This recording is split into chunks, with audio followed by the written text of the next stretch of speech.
Sebenarnya gak usah jangan dari mulai itunya dulu, tapi kenapa akhirnya terjun untuk mau, ke investasi saham gitu?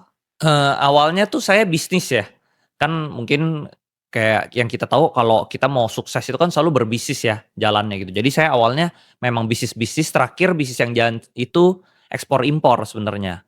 Terus tiba-tiba sampai saya ketemu salah satu orang kaya gitu ya, dia salah satu orang terkaya di Indonesia, dia bilang ke saya, "Lu kalau mau kaya banget, nggak bisa bisnis doang, harus dari saham," dia bilang gitu. Dan dari situ saya mulai belajarin, mulai tekunin gitu loh.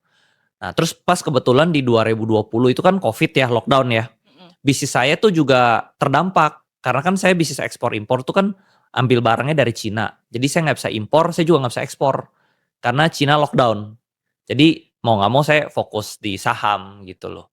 Ternyata hasilnya lumayan, seperti itu. Jadi dari 2020 fokus full time di saham, seperti itu. Oke, jadi, situasi pandemi turut menjadi faktor ya. Betul betul Tapi betul. dari secara internal, Heeh. ada motivasi lain nggak sih kenapa akhirnya Motivasinya investasi mungkin itu saham? kali ya, mau kaya kali ya motivasinya, kan simpel ya. Nggak Kayaknya usah yang kita rumit-rumit, semua mau pengen kaya kan, gitu. iya Nah, iya. itulah kenapa kita mengundang Andri Hakim untuk tahu Betul gimana betul caranya bisa betul. kaya Jadi ini. sebenarnya saya nggak rumit-rumit sih, saya emang ya namanya kerja pengen dapat hasilnya yang maksimal lah, seperti itu.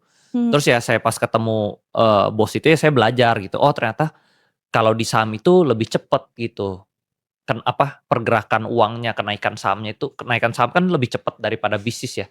Kalau pertumbuhan bisnis kan pelan-pelan, ada untung baru ekspansi, ada untung ekspansi, makan waktu. Sedangkan saham itu dia bisa naiknya cepet gitu loh, bisa naiknya nggak ada limit. Jadi kita misalnya taruh uang, misalnya 100 juta, kalau sahamnya memang ketemu yang naik, dia bisa jadi 200 juta gitu.